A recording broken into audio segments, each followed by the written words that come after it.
How we doing? The Sony A6600 features 4K up to 30 frames per second, 120 frames per second in HD, great autofocus, tons of color profiles, built-in IBIS, and a beefy battery that will last you all day long. But do the cons of this cute little camera outweigh its greatness? Also, bear with me, I'm shooting with my Ursa G2 right now. How we doing?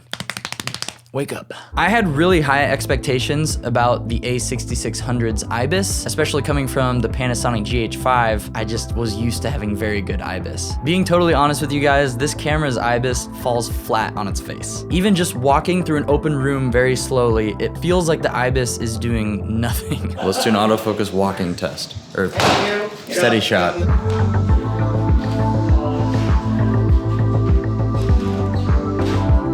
It's like Sony was working on the IBIS and then one of the engineers was like, yo dude, did we forget to make that bigger battery for this camera? Oh crap, yeah, let's work on that instead. The IBIS is especially bad when paired with the A6600's terrible rolling shutter.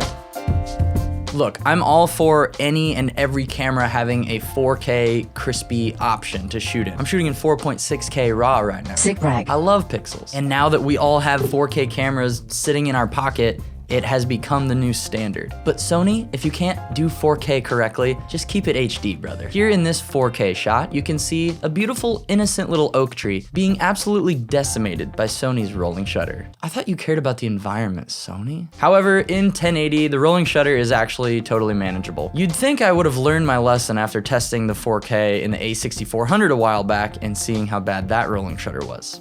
I didn't learn. If you do end up purchasing the Sony A6600, I would not recommend shooting in 4K. I know I sound like a negative Zachy.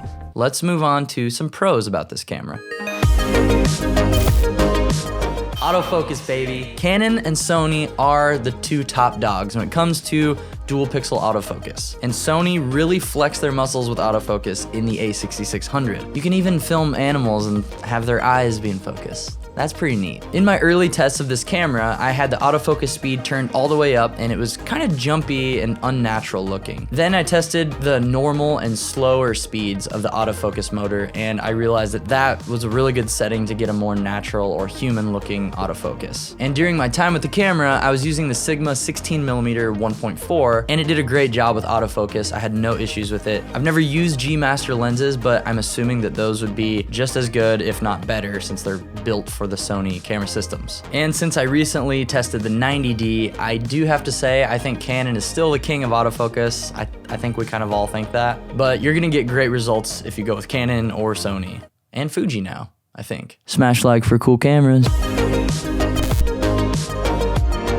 The flip screen. I'm really glad that companies are accepting that people want tilty, swivelly screens of all kinds and they're just adapting these ideas into cameras. And I think the flip up screen is a really solid concept. I prefer a fully articulating screen like the 90D or the GH5, but the flip up screen is great. I'm not gonna complain about it.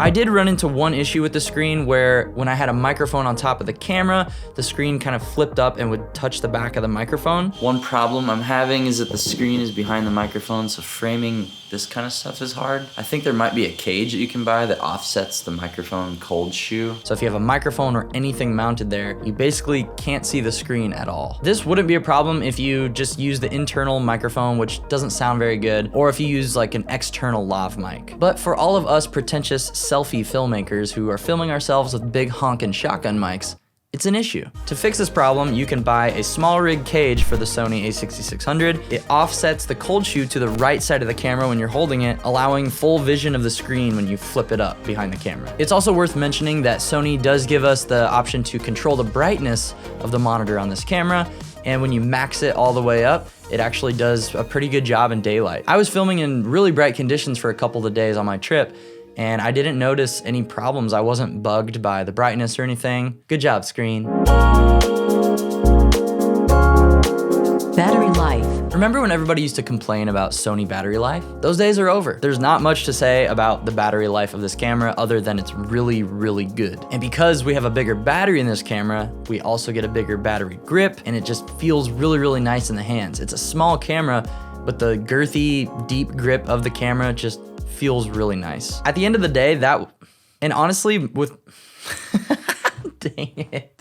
I think that was my favorite part of my entire experience with this camera, was just the physical size and feel of this camera, the weight and everything. It just felt so perfect. I really like what Sony did with the body of the camera. I like how small this thing is, because it makes me just always want to have it on me. Sometimes the GH5 with the cage, the Sigma lenses is just so big, I didn't want to take it everywhere. It's so compact that I was motivated to bring it with me everywhere on my trip. It didn't feel too obnoxious vlogging. Even with the switch pod, I didn't feel like I was being too much of a douche filming myself in public with my friends. High definition and slow motion.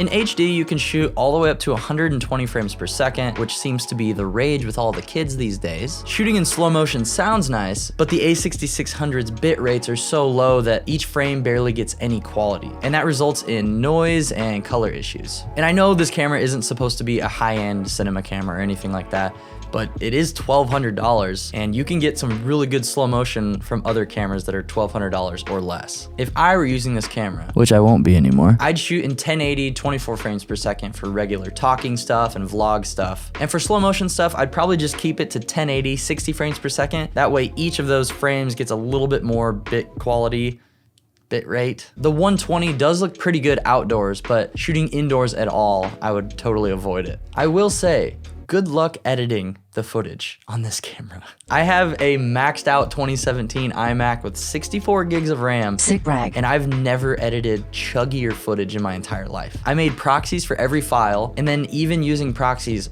my timeline was just a dead horse. And I love horses, so it was really sad to see that. Low light. Sony is really good at low light, and the A6600 is no exception. I would be totally comfortable shooting in the 6400 to 10,000 ISO range, especially in 4K, but I would be avoiding 4K. I'm shooting at 5,000 ISO right now. Dude, that's a sin. That's temptation right there. I would refuse that. Yeah, it does a great job in low light, that's it. In the past few years, I feel like Sony has really stepped up their color science. With the release of the Sony A7 III, it felt like that was kind of their turning point that really gave them a lot better color. No, it's not quite as good as Canon or Fuji, but I'm liking the Sony colors better than my GH5 colors that I had to deal with, so.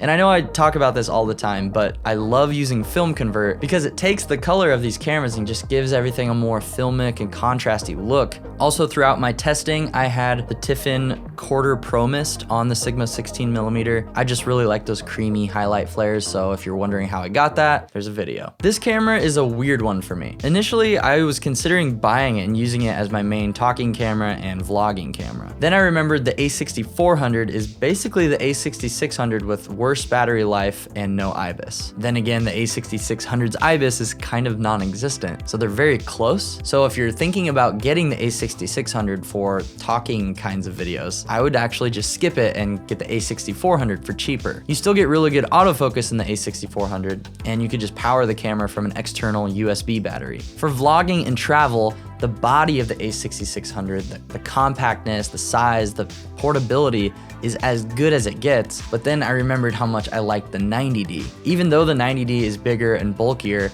I would still choose it for vlogging and travel stuff over the A6600, and they're the same price. The 90D's 4K is better, the autofocus is a little bit smoother, colors are more pleasing in my opinion, and the battery life is kind of comparable. A6600 is a little better, but the 90D has pretty good battery life too. I know it's sad, but I'm here to be straight up real with you. And the realest thing I can do is move on and leave this Sony camera behind.